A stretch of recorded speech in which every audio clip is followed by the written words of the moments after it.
Hey, welcome to On the Chain. Yes, it is a bad hair day today. This is Jeff.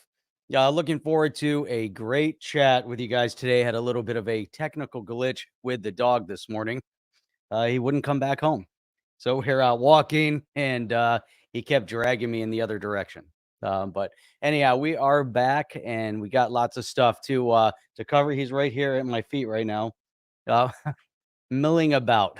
So today I wanted to get into obviously we like to talk a lot about SEC versus Ripple, the impact thereof on the XRP community, on the people in the world, everywhere, all around the world that are holding XRP, and how the SEC has detrimentally impacted those holdings. Now, coming up on Wednesday, we are going to have none other than John E. Deaton, the attorney that is taking on the SEC on behalf of the XRP community. So he'll be here with us on Wednesday to really dive deep into where we're at, status wise, a lot of the things that have been going on. But what's amazing right now is that there's such a heavy influence on or impact or weight that is being put onto the CBDCs, the central bank digital currencies, by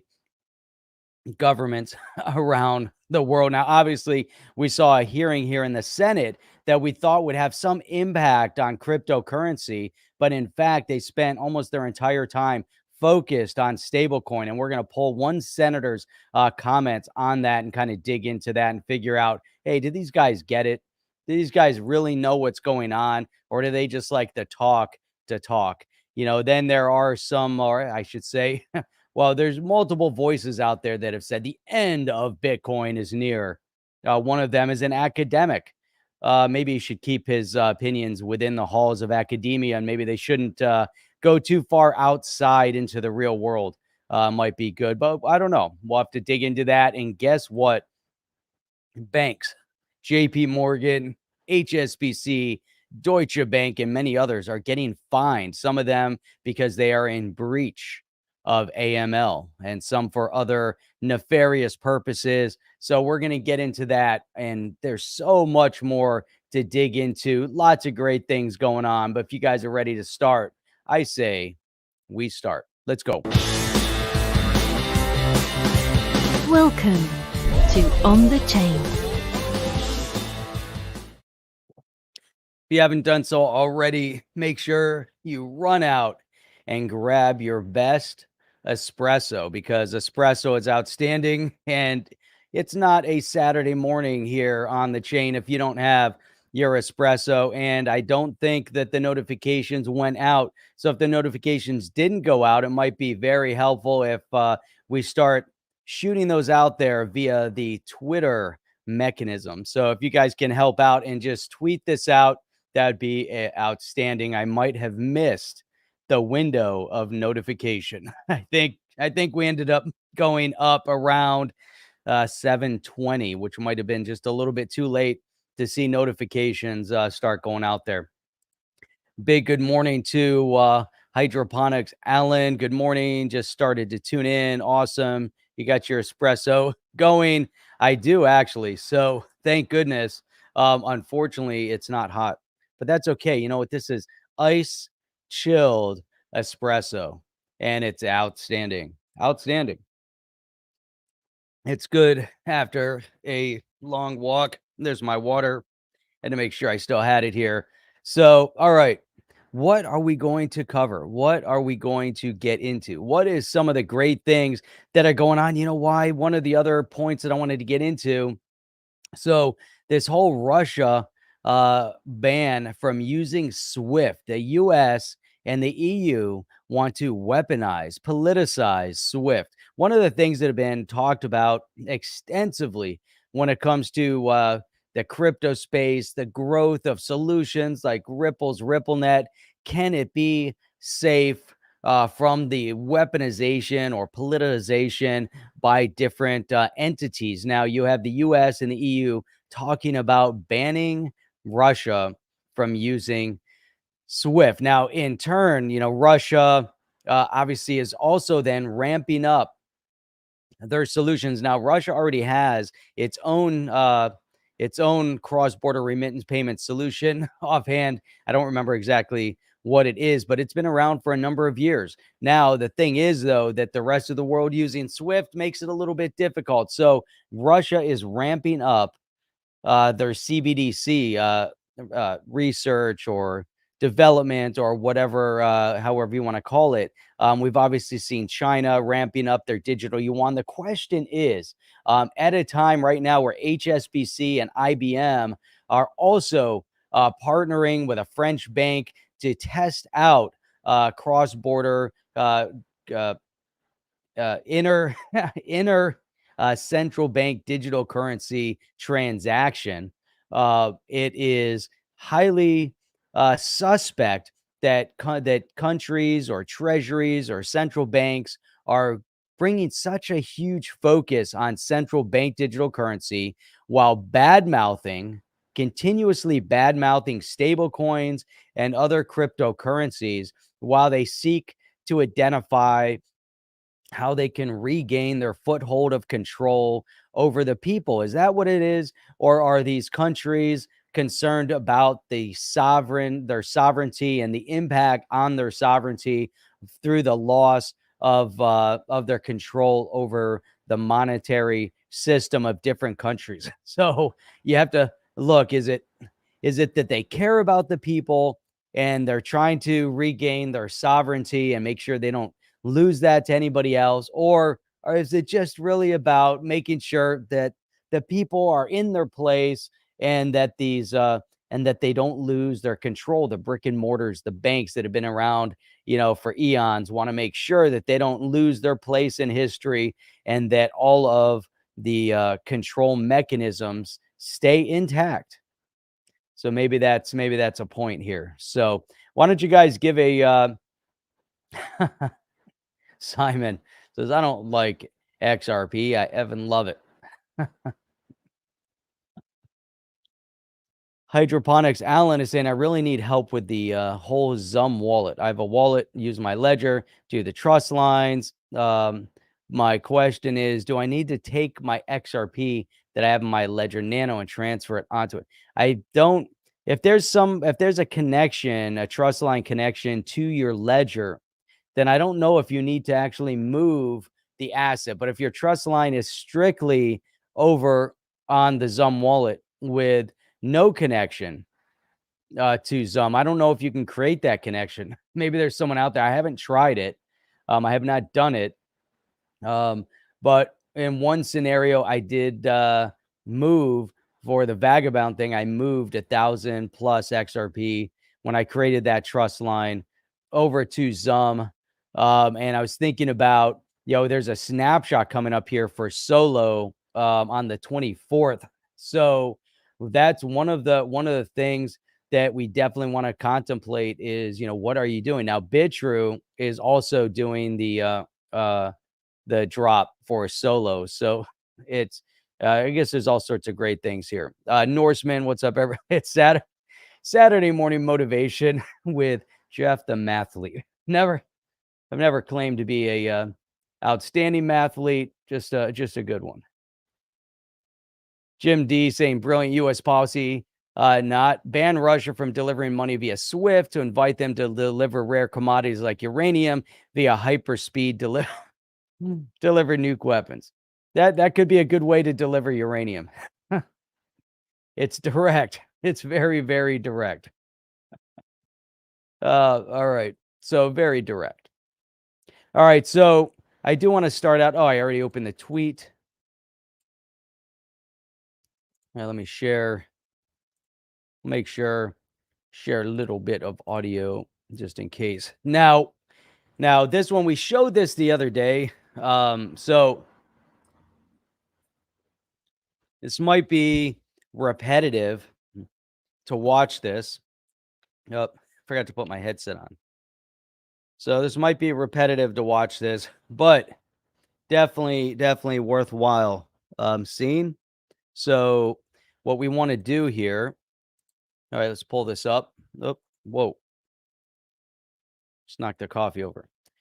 All right, so Jimmy Valle over here saying, whoops, wrong Zoom. What's going on this morning? Wrong screen, wrong Zoom. So here, Jimmy Valle saying no credibility, no reputation. Who cares what he says? Was it even worth it? Uh, CryptoLaw put this nice video up. Now that Gary Gensler is launching a full-scale attack on crypto, it's time to connect to Congress. Only Congress can write laws, make your voice heard. Now, CryptoLaw, John Deaton's group there, put together a really nice app to help you connect to Congress. And I think that there's actually this really nice video that kind of goes along with it. There's some great comment feedback also from Jimmy Valle putting this up here. But, I think it was Clarity on worthwhile. rules for digital assets. Wait. Gary, It's worthwhile to kind of go through this one more time. It might even be worthwhile. We'll keep playing this segment. we'll throw this segment up, multiple times. So let's here we go. Hang on a second. Hang on. Let's do this. Let's do it. Gary Gensler is a former partner at Goldman Sachs, worth over $100 million. He knows there's no clarity on rules for digital assets. There needs to be clarity in the market. But he doesn't care. Instead of providing clarity, he is launching a full-scale attack on crypto. Now, in terms of the enforcement, yes, we're going to use our enforcement authorities. Gary Gensler and his SEC have decided that regulation by enforcement is here to stay. He is attacking American innovators while vilifying the investors he's supposed to protect. Incentives to avoid the anti-money laundering laws, or incentives to avoid, because Bitcoin's being used for ransomware around the globe. Fraudsters or by good faith actors, we have to guard against illicit activity. Do you consider yourself to be their daddy? Make your voice heard and tell your members of Congress that the SEC is hurting the people they should be protecting. Only Congress can write crypto laws. Connect to Congress today. That's an outstanding video. Now, there's some really key points to this video, right? And there's some really key points that Gary brought up here in this, that are really being focused on some of the things that he had said. Now, it's interesting. I like Jim D. Clarity in the market, a la Gensler. I hate crypto. So it's interesting, right? So one of the things, what does Daddy G have to say for himself? And one of the things that is really that he focuses in on is how digital asset, how cryptocurrency and Bitcoin have been used for nefarious purpose, right? And we see this same mantra being repeated multiple times by the Treasury Secretary, Janet Yellen, and by others within Congress who think that they're so smart, think that they truly understand exactly what's going on. But what they're actually doing is they're putting a blindfold on reality, and they're trying to dupe us. And the reason why I say they're trying to dupe us, and this is really, really key, actually, because regardless of what country you're in, we're seeing this play out. We're seeing it play out over in the UK, where they're trying to dupe us from the reality of what's actually happening, and we see it very actively happening right here all around us. Now, the reason why I say that is because as they focus on how bad crypto is, right? Because obviously within crypto, there's a complete cover up of the utility for the nefarious purposes by all of these rogue bad actors, right? So now, while all of this same conversation is going on, guess what's happening? and this is we've talked about this multiple times, because every year or every couple years, the same banks seem to face the same fines for the same kind of fraud. Now, HSBC was just fined $85 million. Guess what? For AML failings, anti-money laundering failings. They were fined. That means that HSBC has been used for money laundering. interesting. And it's not just the bank that was used for money laundering, it was fiat currency that was used for money laundering. So, how bad, how nefarious that bad fiat currency.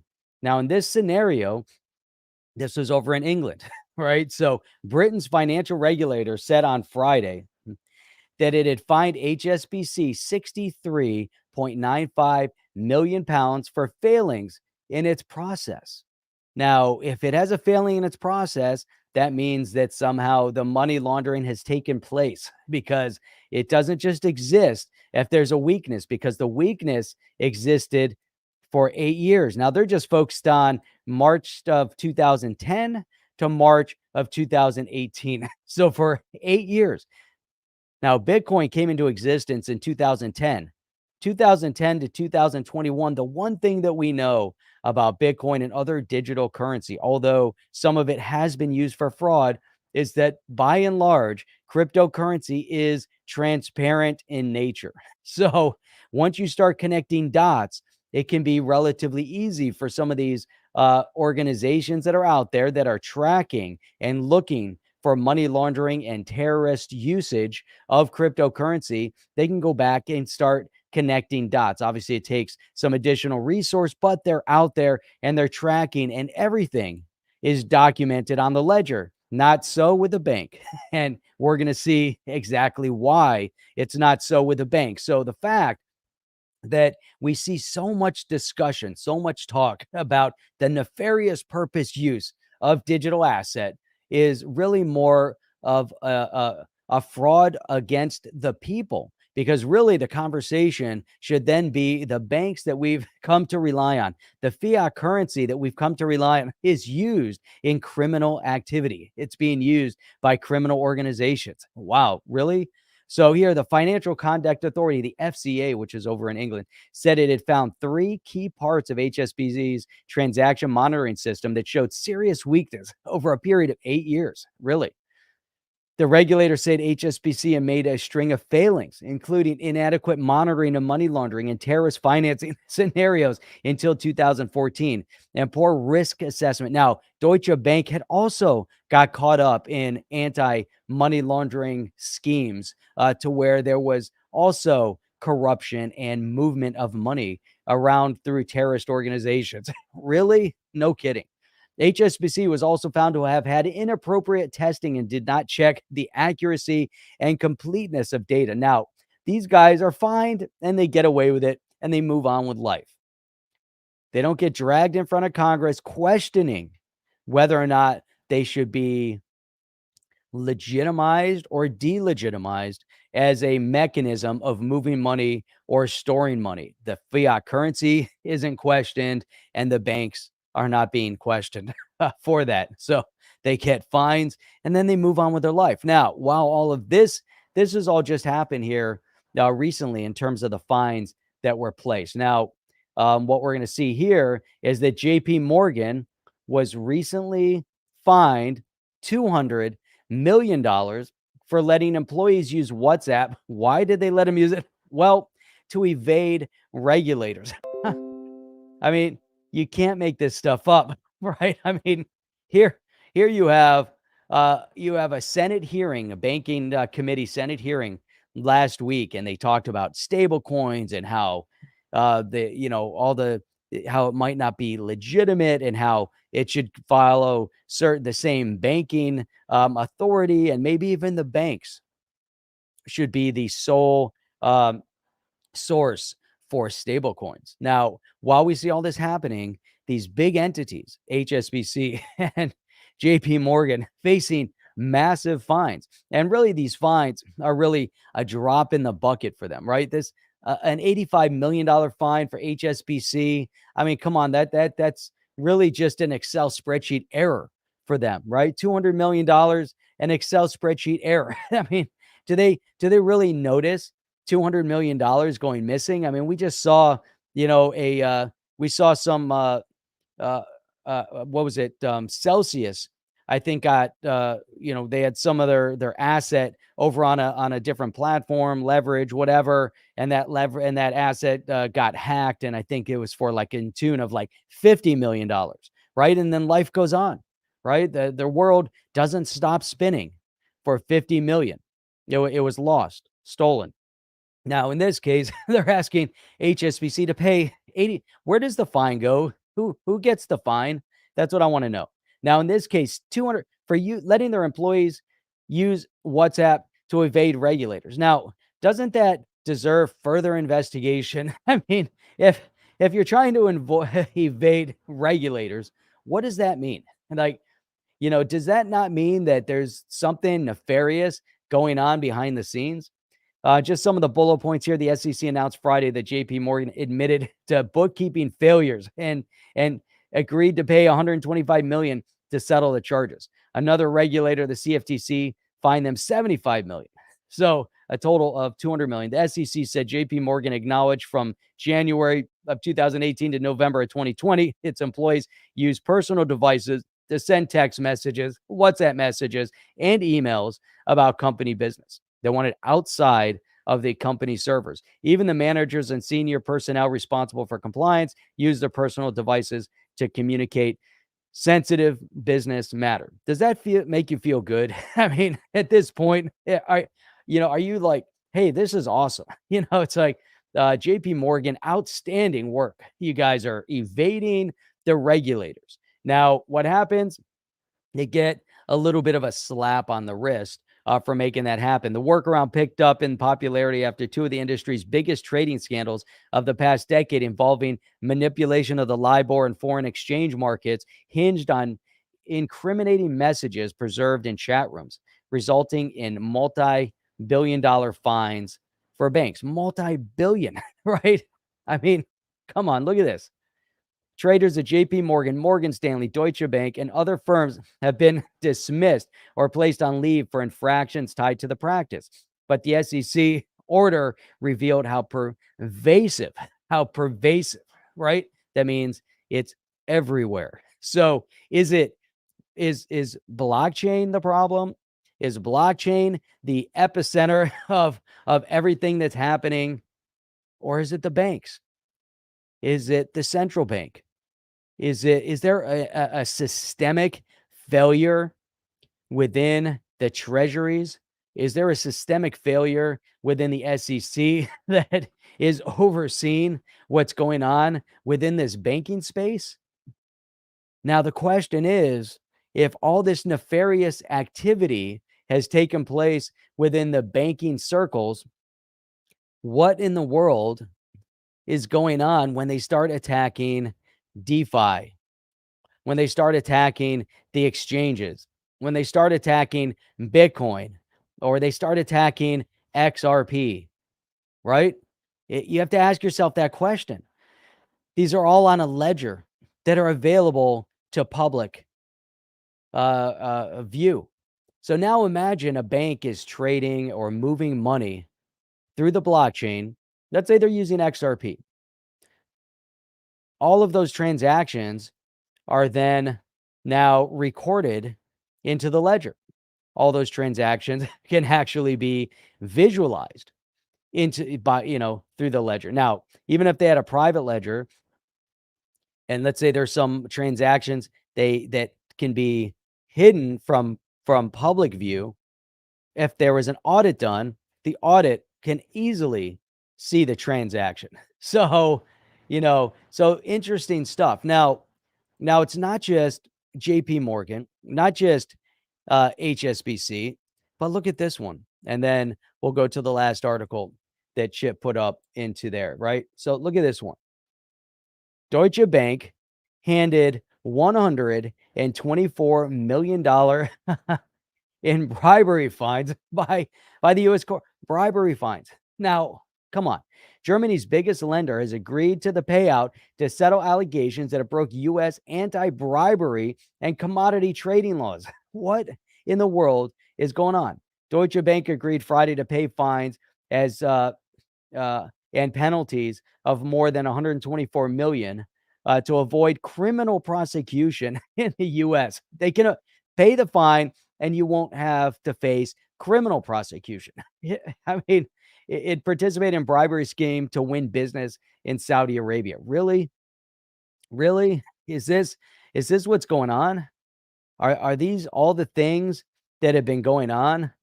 You know, and they're so concerned about what's going on within uh within the crypto space, because it's the crypto space that's the problem here. It's a crypto space that's transparent and is really rocking the boat here. Now, this was back in May, but look at this.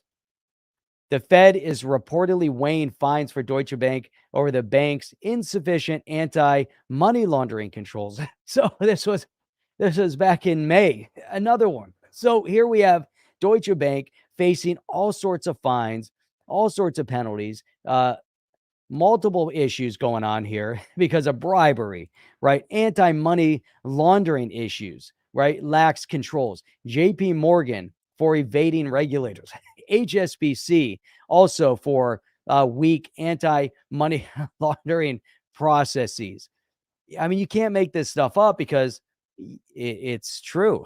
I mean, it's crazy, right? Now, here's the big one. Here's one that Ship just put up here, and I believe that we had talked about this once before, but hang on. What? Come on. But check this out, right? This one, they're going to keep popping up the video, but cargo ship owned by JPMorgan Chase seized by the U.S. with 20 tons of cocaine. Now, that's a lot, right? You got to admit to that. Now, it was owned by them, so it doesn't necessarily mean they're involved in it, but you have to really question why. What? How is it on a JP Morgan owned ship? Now, again, they might not have direct connection to it, but you know what? It is just another, bad mark against them. That's all. But that means JP Morgan Chase does not have any operational control over the vessel, but that's okay. The bank had no comment. So it's run.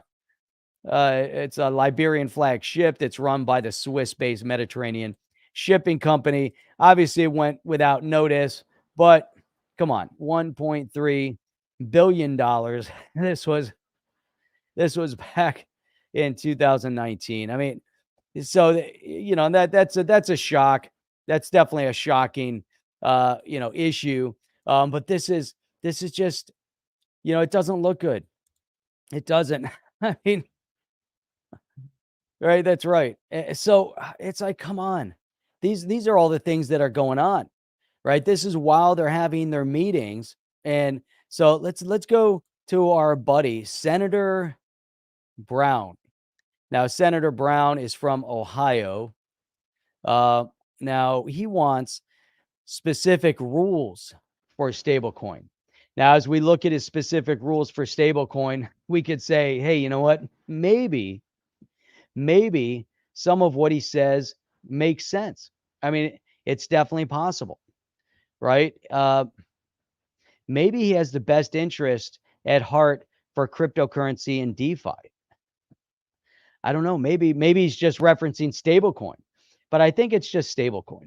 I think that's really what it's all about, because what we're seeing is within the Senate and the banking committee is, well, let's protect the banks, make sure they can keep getting fined, they can keep partaking in their corruption that they do on a regular basis, as we've just seen, breaching AML policies and, circumventing regulators with WhatsApp and everything else. But a lot of hot air from the senators on last Wednesday. But here's the thing, and we're going to get into what Sherrod Brown said, but here's some of the top points with stablecoins. We need transparency. They need to be audited by a third party, right? Really, they should hold parity 1-to-1 with the U.S. dollar if it's paired to the U.S. dollar, or there should be some balance in value of other assets. Maybe it's other digital asset. And if there has to be a rebalancing of the digital asset as the value of the market changes, then that's what they're responsible for doing, to make sure that they always hold parity, to make sure it's 1-for-1 and what that percentage is. Now it's up to the user then to decide, am I comfortable? Do I want them to have a treasury someplace where it is 1-for-1? Or am I comfortable that they're holding other assets? Maybe they're holding gold. Maybe they're holding notes. Maybe they're holding other digital currency. But the key is that it has to be transparent, and based on that audit, it always has to be in parity with 1-to-1 with the US dollar. So now here's the thing. I pulled out a couple different segments, but we'll kind of blast through this because this is all relevant. This kind of falls in line with what we're just looking at. Now, these guys are the ones responsible for the anti-money laundering and keeping banks in check, right? So here's Senator Sherrod Brown from Ohio. He's a Democrat, but in an interview with the Ohio Democrat, described himself as open-minded on how to regulate the cryptocurrency asset class, right? So he doesn't want to kill innovation. Now, he may very well be a great friend of cryptocurrency, so we don't want to undermine any possibility that he could be a great friend of cryptocurrency. Especially, he wants to stay open-minded, doesn't want to kill innovation. That's good to say that in an interview. Here he said, "My job is not to resist or say no to cryptocurrency generally, but to make sure that they follow the rules, that they're regulated, and transparency for sure." Now, you could say the same thing for banks, right? His job in the banking committee, make sure that they have the right rules in place. Now, as a senator, his job is to write, not make sure that they're following the rules. That honestly, that's not really what his job is. His job is to make sure that they write the laws, right? And that's it. Now, he can then appeal to the CFTC or the SEC, or on his banking committee, go to the right organization that may then be responsible for oversight over the banks. But right, he has to make sure that there is clear-cut regulation, that there's regulatory clarity, that obviously we want transparency. Obviously, we want consumer protection.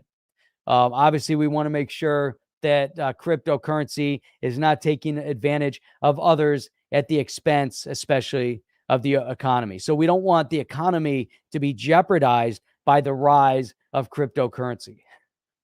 All this sounds really good, right? It all makes sense. And you could say a lot. You can pontificate. You can, just blow a lot of hot air and make it sound like you're going to do something beneficial. Now, the question is whether or not he's on the right side or not. When asked whether only banks should be limited to issuing stable coins, Brown took a wait-and-see stance. So he's not 100% sure, but he says here, "I want people issuing stable coins living under some specific rules and regulations." Maybe is it too soon to see? Now, this is interesting because should banks be the only ones able to issue stable coins? And if they are, shouldn't Congress and the Senate make it possible for some of these exchanges that can be banks to then issue stable coins? Should we then have to rely on HSBC or JPMorgan or Deutsche Bank to be the ones that are issuing stable coins? Can we rely on them to do it honestly? Can we rely on them to make sure that they're doing it with consumer protection in mind, that they're not going to do it at the expense of the individual?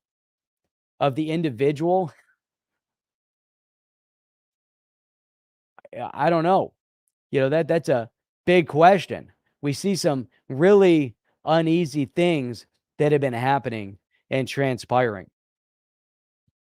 Here he says he thinks at a minimum, stablecoin should be bought within the banking system, not through banks, but they want it to be regulated as banks. So, well, make rules so the exchanges can easily become banks, because he wants them regulated using current banking rules. What are they?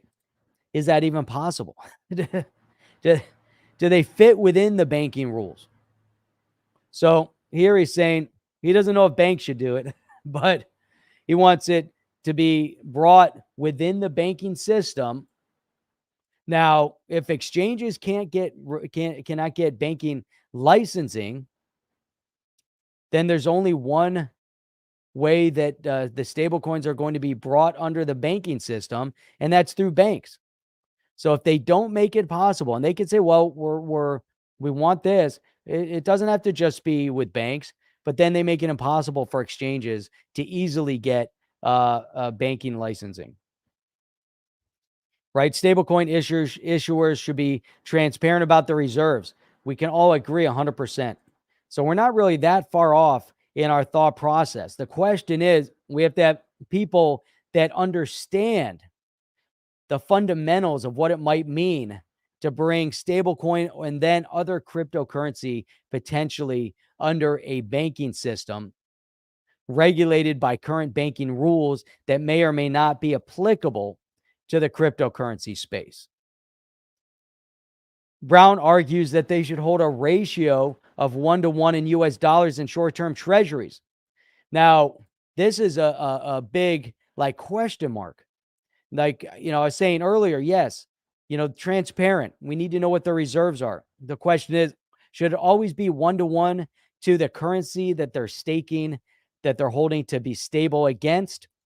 Or can it be a mix of other assets? Now, if it's a mix of other assets, why should it be short-term treasuries? I mean, why? Why does it have to be treasuries? The treasuries are then basically pegging back, to a dollar because they're dollars. So maybe that's why. We want to make sure the reserves are audited, obviously. So I say, yes, audited. Yes, transparency. Now, this part here, I mean, right? This is kind of insane. I mean, do we want this whole idea of short-term treasuries? Does it have to be a short-term treasury? According to him, it does. Now, I think we need to think a little bit further outside of that. And then we have to seek senators and representatives that might see this differently. Maybe, maybe not, right?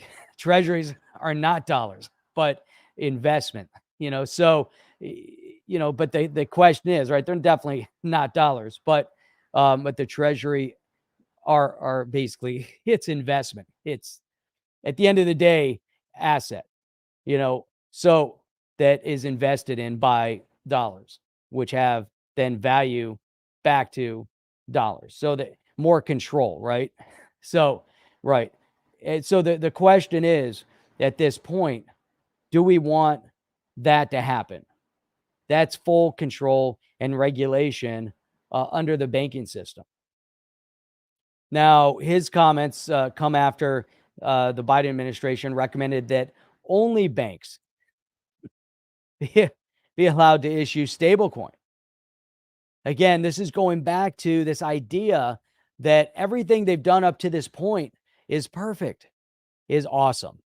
Let's allow the banks to regulate, or the banks to be in control of the stablecoins. The same banks that have breached anti-money laundering process, the same banks that have evaded regulators by using WhatsApp, the same banks that are getting fined due to bribery. So this is definitely, a major issue. Above and beyond that is, do the stable coins fit within this narrative of the banking space, or does it fit perfectly in the space that it currently exists in, the space that it's grown up on? Now, the community at large within the crypto space can decide that right? I like that. There is no treasure in treasuries. Exactly. So the question here is, should we continue, and make a decision, a community decision, that USDT, maybe it's no longer a valid stablecoin. Maybe they don't have enough asset to back up their stablecoin. That can be community driven, and basically community shut down if they're transparent about the reserves, and if there is a consistent third-party audit process. Now, that makes it really important, right? But the Biden administration is tasking Congress to come up with a new framework. Really? Have they?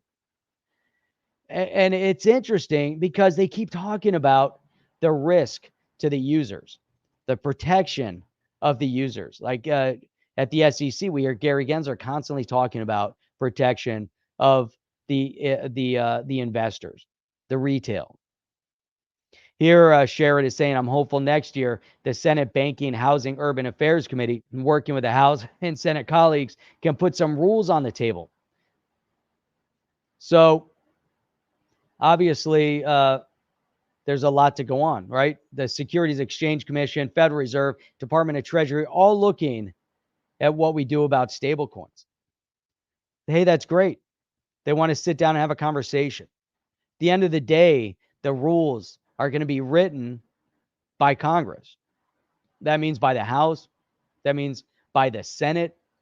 That means there has to be clear outreach to what's going on over there. Because when we go back to exactly what's going on within the SEC, we know that maybe, in fact, the SEC isn't the one that is on the side of or friendly to the development or innovation within the blockchain or cryptocurrency space. Let's play this one more time. Gary Gensler is a former partner at Goldman Sachs, worth over $100 million. He knows there's no clarity on rules for digital assets. There needs to be clarity in the market. But he doesn't care. Instead of providing clarity, he is launching a full-scale attack on crypto. Now, in terms of the enforcement, yes, we're going to use our enforcement authorities. Gary Gensler and his SEC have decided that regulation by enforcement is here to stay. He is attacking American innovators while vilifying the investors he's supposed to protect. Incentives to avoid the anti-money laundering laws, or incentives to avoid, because Bitcoin's being used for ransomware around the globe. Fraudsters or by good faith actors. We have to guard against illicit activity. Do you consider yourself to be their daddy? Make your voice heard and tell your members of Congress that the SEC is hurting the people they should be protecting. Only Congress can write crypto laws. Connect to Congress today.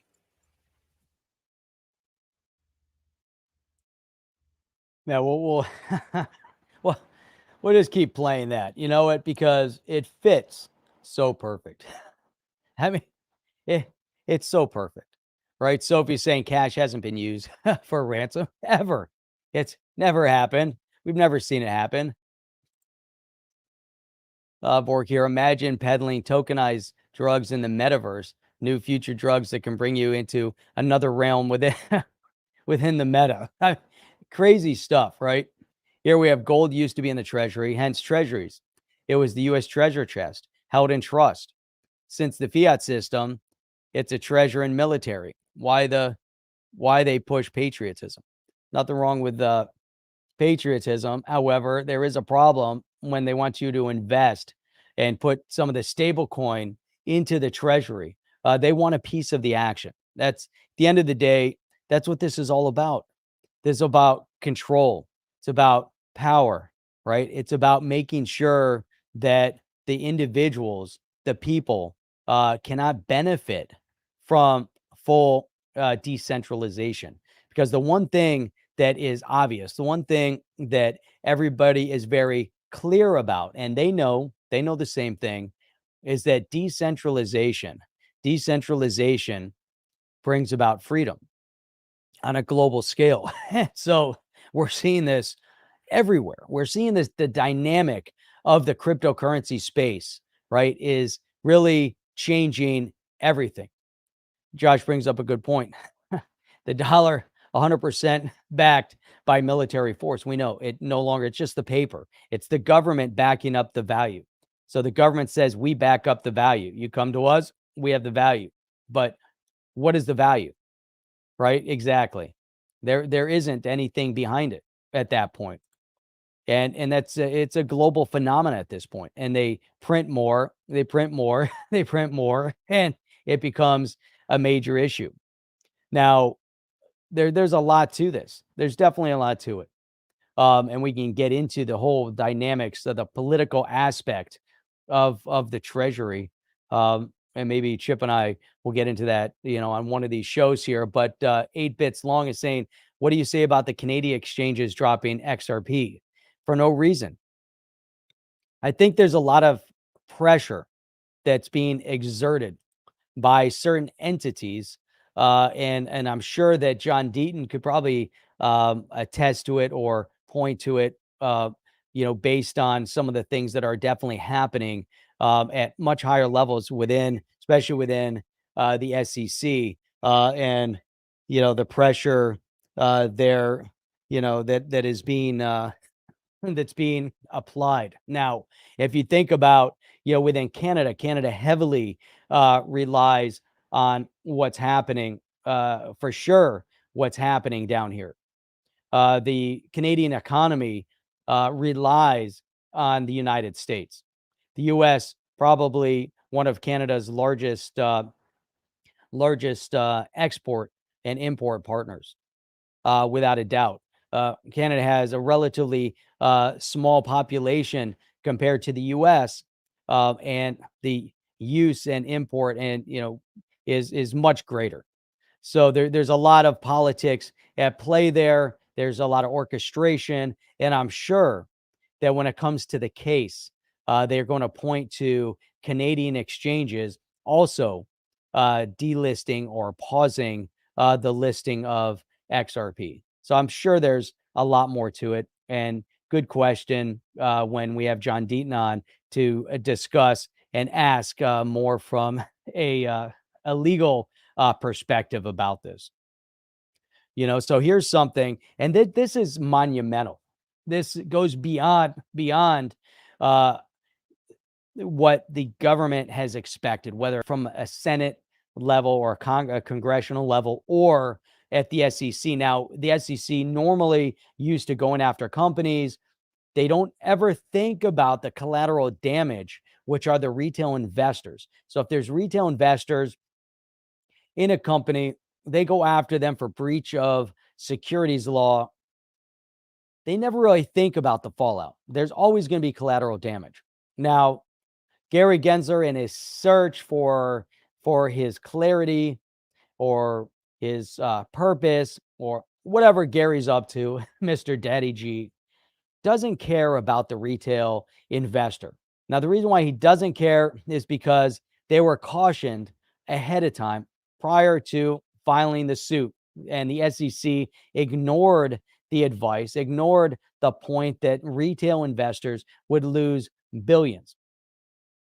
Now, obviously, that was before Gary Gensler. Fast forward to today, obviously, Gary Gensler still is ignoring the fact that retail investors have been hurt, not because of XRP, not because of cryptocurrency, but directly because of the action that the SEC took.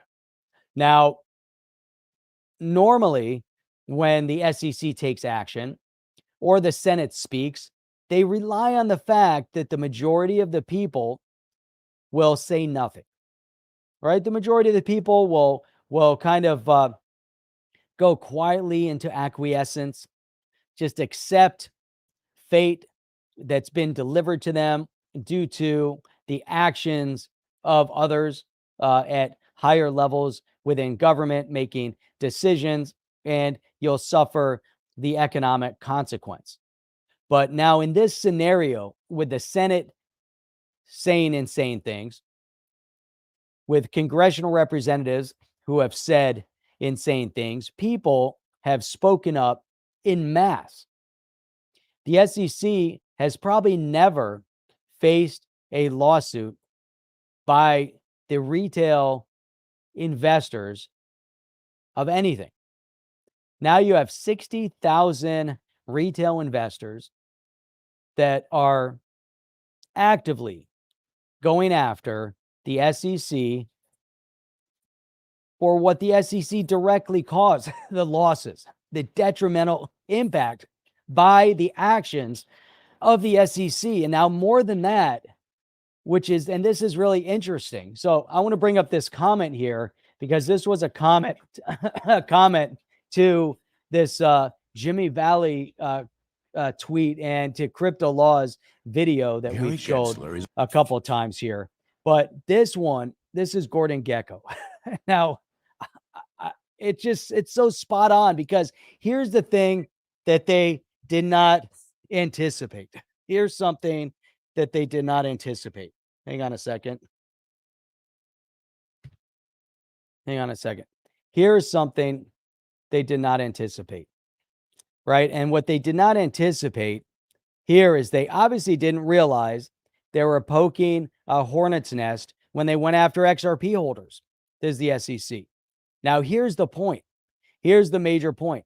Everything they do or say, here he's saying everything they did or said, but it's even now. So did, do, said, or continue to say, everything, every little thing that has been said and will be said is being poured over by thousands of people.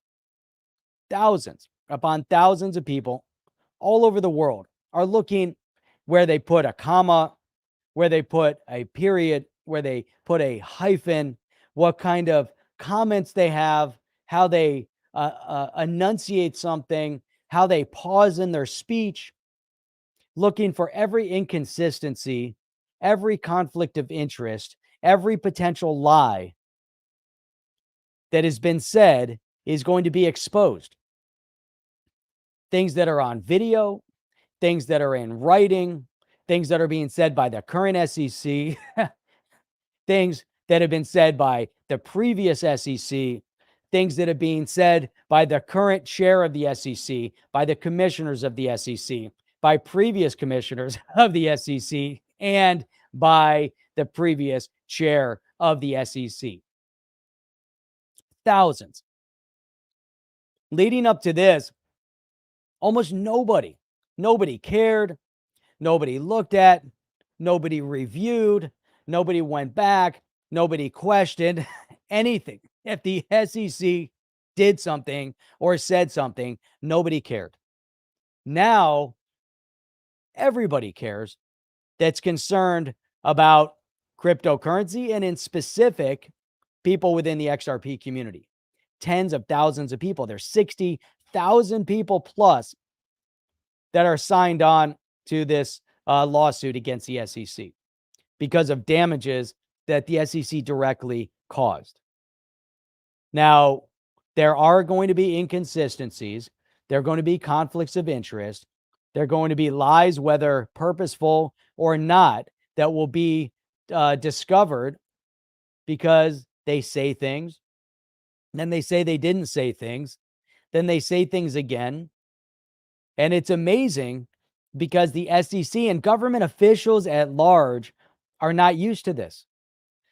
Government officials at large are used to the media questioning them on things. And for the most part, the media doesn't investigate anything anymore, right? The media takes everything at face value and they spoon feed you what their political handlers want you to be spoon fed for the most part. To a lesser extent, you still have some of the reporters out there that are reporting the honest truth. And we've seen Gasparino and Eleanor Tennant, Tennant. I don't know why I always mess up her last name, but she's not on here. But Eleanor, we've seen multiple times over, how in-depth they can get. And we've seen others that are concerned about getting to the truth, which is good. It's really, really key. This is really important. So here we go. I like this. Do you think 150 million in fines to be paid to the SEC by JPMorgan is to? I don't know where that money goes, honestly. Someone should look into it, or maybe somebody knows. I don't know where the fines go. It doesn't go back to any people that were harmed, I don't think. It just disappears. I have no idea where it goes. On the DNI saying the SEC can't even keep their lies straight. It's really pathetic. It's out of control. Mole Funkin is saying the SEC was basically created and first led by a bootlegger who did anything to get one of his sons in the White House, what would you expect? I mean, there's a lot that can be dug into and discussed. So Josh was saying the fact that Jay Clayton took over the seat of Leon Block at Apollo is nuts. Sophie is saying AI and VR and crypto are the future unless you own your own mountain hideaway somewhere, and then you're all good. Josh saying there's so many cockroaches in this chest, folks. This is why it's so slow. I cannot tell you how connected and crooked the connections are. There's a lot. There's just so much going on, and the fact that now it's being exposed by tens of thousands of people, and they're going to keep doing their thing as though it doesn't exist, as though the people aren't concerned about it. And that's what's amazing to me. I mean, it's really crazy. What is Bits Long saying? The only thing I could find solid was that an exchange announced pausing, as Jeff greatly put it, due to a written agreement with Canada's commission. Apparently, members of IOSCO can determine if it's a security. So that's interesting. I'm sure there's probably more. We can keep digging on Canada and figure out what the heck is going on up there in Canada. So that's interesting stuff. And then here's the other one. Now, this doesn't exactly mean that something is directly going on here, but am I sharing my screen? Yes. So here, Russia accelerates CBDC efforts as the U.S. and the EU ponder swift ban of Russian banks, while the Biden administration explores options for Russia sanctions. Should it invade the Ukraine, Moscow looks to ensure ruble liquidity. So is Russia getting ready to invade the Ukraine? Lots of commotion over the Ukraine in the past 4 to 6 years or so. A lot of stuff happening over in the Ukraine. Russia accelerating effort to develop a CBDC in light of possible sanctions on its financial industry from the US and the EU. At the same time, the country is preparing a bill for lawmakers that would have a zero tolerance approach to cryptocurrency. I mean, zero tolerance. Zero. Let's see here. Where do we get this? So we know what SWIFT does. Russia Bank is cognizant of the risks this presents to the broader stability of Russian banking should this occur, and is accelerating developing a CBDC. Is even a CBDC going to be functional? This contrasts with China's approach to a CBDC, which is not meant to internationalize China's currency, but more regional. Obviously, we know China has the Belt and Road Initiative, and the Belt and Road Initiative is really strictly focused in and around China's regional control, regional influence, which China will be using their ECNY to bolster their Belt and Road Initiative over there. But here you have the effort comes as authorities in Russia are preparing to present a bill to lawmakers that would push a zero tolerance to ban crypto in the country. Now, Russia can see cryptocurrency as a direct impact. Why? So if they see it as a threat to their sovereignty, it's a threat because of the decentralized nature and freedom baked into the crypto, same as China sees it as a direct threat to their control mechanisms. So here, the Bank of Russia recently banned mutual funds from investing in crypto or creating listed digital asset macro proxies. We don't know what Russia is going to do, but here eventually morphed in what here it says. It's not knowing if how extensive the ban on crypto would be, or if it would be eventually watered down like India's supposed ban. In India, what was first called a ban on all private crypto eventually morphed into a ban on private crypto wallets, requiring traders to only use registered accounts on exchanges for KYC and compliance. That was in India. So maybe Russia will do the same. Maybe they want to do their own KYC. Maybe they want a little bit more control over the mechanisms of what's happening within their countries. Who knows? But they are terrified of freedom all around the world. They're afraid that people are finally getting a leg up. They're finally finding a mechanism to where they can protect themselves independent of. So, but that's it. You know, we've had a great chat today. Tomorrow is another night. Now I got the warm coffee. I drank the cold coffee. Now it's awesome. No, I'm good.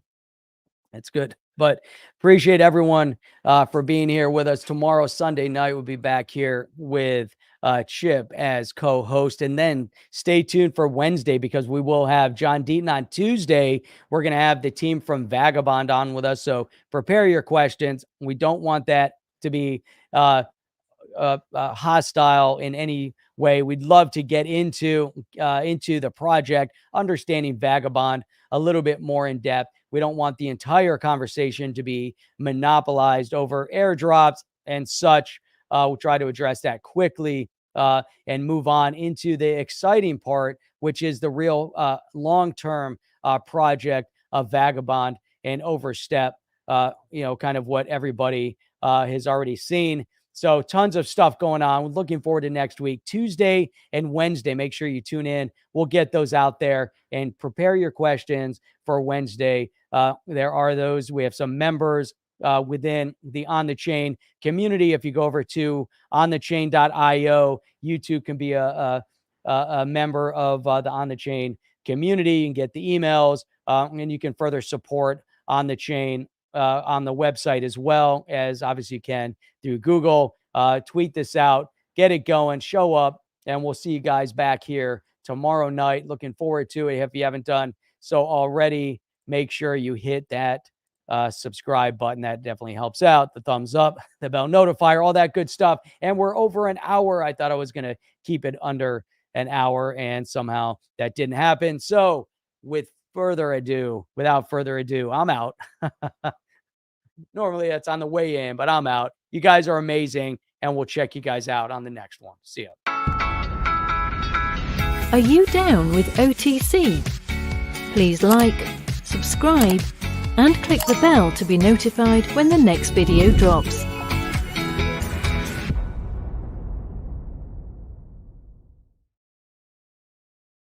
At the end broadcast. See you guys. We are out.